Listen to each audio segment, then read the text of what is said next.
Grande Prêmio de Abu Dhabi, o último da temporada de 2023. A temporada com maior dominância da história da Fórmula 1. Na última corrida, teve mais um domínio de Verstappen, break test de Alonso e confusão entre Pérez e Norris.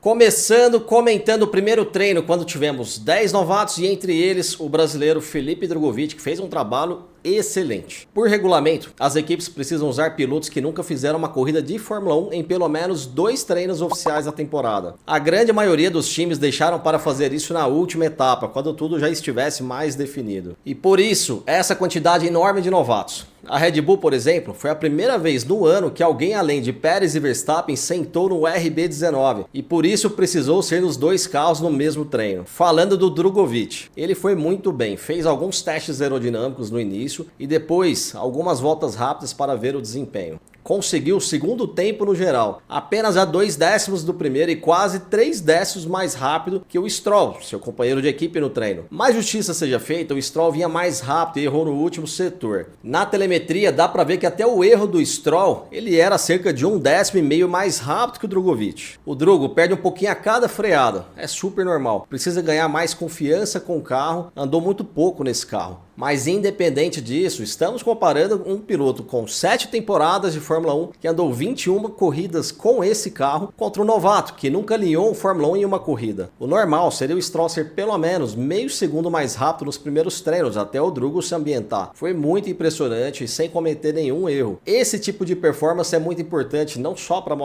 se mostrar bem para Aston Martin, mas para todo o paddock que fica de olho e quando aparecer uma oportunidade, com certeza Drugovich vai ser o nome lembrado. Bom, seguindo no final de semana, muitas equipes não conseguiram testar muita coisa no primeiro treino, já que tinham os novatos. A Red Bull, por exemplo, não conseguiu fazer nenhuma simulação de corrida e foi para a corrida meio no escuro quanto ao desgaste dos pneus. No treino 3, foi com a pista quente e a classificação com pista fria e de noite. Por isso não dava para concluir também muita coisa pelo resultado do treino. Na classificação, Norris vinha muito bem, mas deu uma bela traseirada. Ele vinha para brigar com o Leclerc pelo segundo tempo. Provavelmente ia conseguir largar na primeira fila. Isso teria um desfecho completamente diferente na sua corrida, que foi comprometida por esse erro da classificação. Verstappen fez uma pole apertada, Russell muito bem em quarto colocado, visto que o Hamilton nem chegou ao Q3, e o Tsunoda muito bem em sexto colocado. Pérez mais uma vez punido com track limit, saiu só de nono lugar. A grande decepção ficou com o Carlos Sainz, depois da forte batida no treino 2, quando ele pegou um bump e foi pro muro, situação muito parecida com o que o Norris fez lá em Las Vegas. Alguma coisa no carro do Sainz não ficou legal, parecia que o carro não tinha mais a mesma performance, ele sempre classificou muito perto do Leclerc e conseguiu apenas a 16ª posição. Corrida, Max Verstappen largou muito bem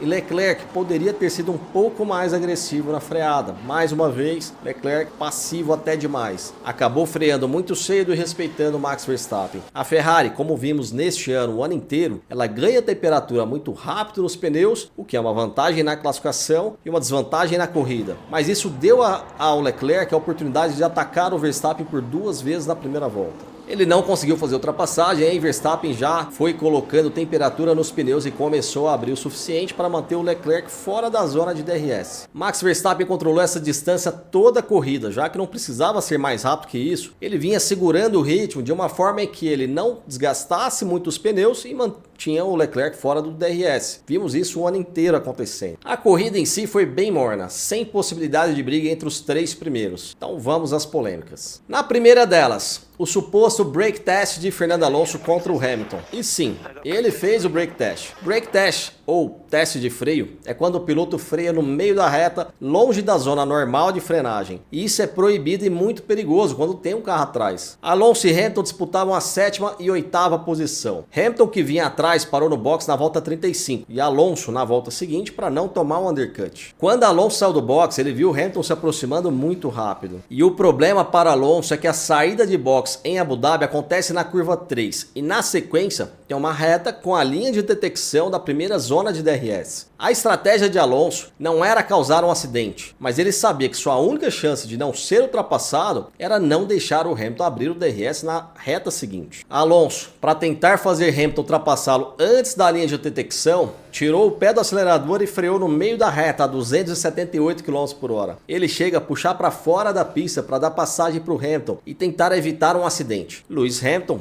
percebeu a tentativa de Alonso e se manteve atrás e conseguiu abrir o DRS para fazer a ultrapassagem na reta seguinte. De acordo com o regulamento desportivo da Fórmula 1, o artigo 33.4 diz que em nenhum momento um carro pode ser conduzido desnecessariamente devagar, de forma irregular ou de uma maneira que pode ser considerável potencialmente perigoso para outros condutores ou qualquer pessoa. Veja o comparativo da volta com o brake test e a volta seguinte, como ele freia muito antes do ponto ideal. Em resumo, desacelerar antes da faixa de detecção para tentar não ser ultrapassado é uma estratégia, mas o que o Alonso fez foi errado e merecia sim a punição. Na segunda polêmica, a disputa entre Pérez e Norris, que gerou uma punição de 5 segundos para o Pérez e que muita gente achou que foi errada. A punição foi justa e na transmissão brasileira o Felipe Jafone esclareceu muito bem, para não ficar dúvidas. Olha a onboard da tentativa que deu errado de Pérez e da tentativa seguinte, na que deu certo, na mesma curva. Olha como o Pérez, na primeira, passa muito mais aberto, espalhando o carro para cima do Norris. O Pérez inclusive dá uma corrigida no volante para cima do Norris. Pode ser que ele perdeu um pouco à frente ou espalhou de propósito para fazer o Norris ter que tirar o pé. Mas a punição foi justa. Apesar que nesses casos eu preferia que a punição fosse a devolução da posição e não os 5 segundos que foi aplicado. Estratégia horrorosa da Ferrari com o Carlos Sainz. A Ferrari tentou começar com os duros para que ele pudesse abrir caminho, prolongasse o máximo a primeira parada quando os outros pilotos parassem. Mas dessa forma, ele teria que partir para 2 paradas, como todos fizeram. Prolongaram muito a segunda parada do Sainz,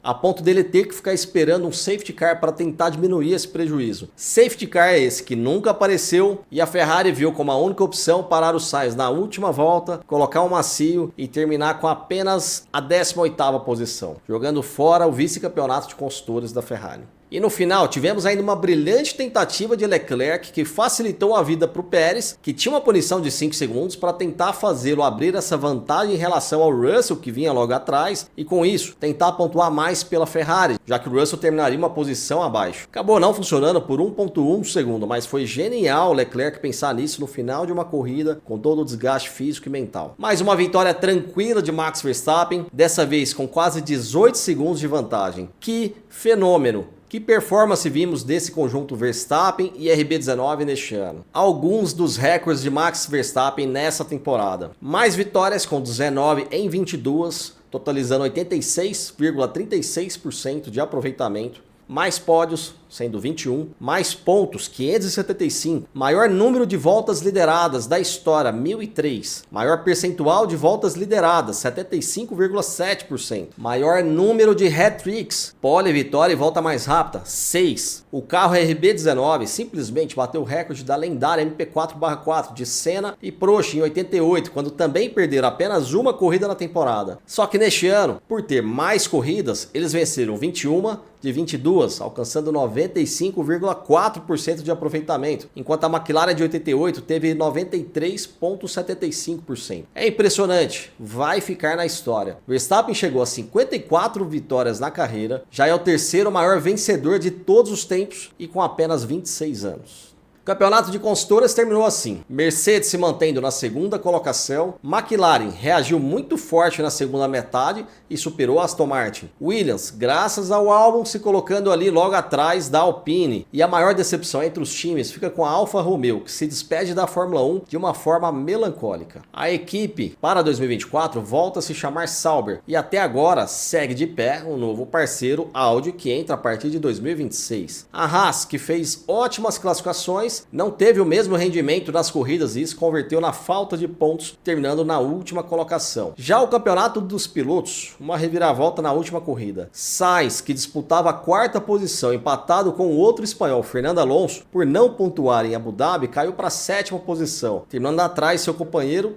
e primeiro rival, Leclerc. Um golpe duro para o espanhol. Verstappen, mais que o dobro de pontos do Pérez, a mesma coisa entre Alonso e Stroll. Os dois, tanto o Pérez quanto o Stroll, precisam mostrar mais serviço para 2024. Pérez, ameaçado por todos os lados entre os reservas da Red Bull e AlphaTauri, e Stroll, sendo questionado pelos investidores da Aston Martin. Bom, é isso. Encerramos a temporada de 2023. Eu ainda vou gravar um balanço geral sobre a evolução de cada time e o que podemos ter tentar esperar para 2024. Muito obrigado a todos que me acompanharam durante este ano. Acompanhem também as outras redes e eu vou continuar, claro, criando conteúdos, curiosidades, conteúdos técnicos, explicando a Fórmula 1 de uma forma que você nunca viu.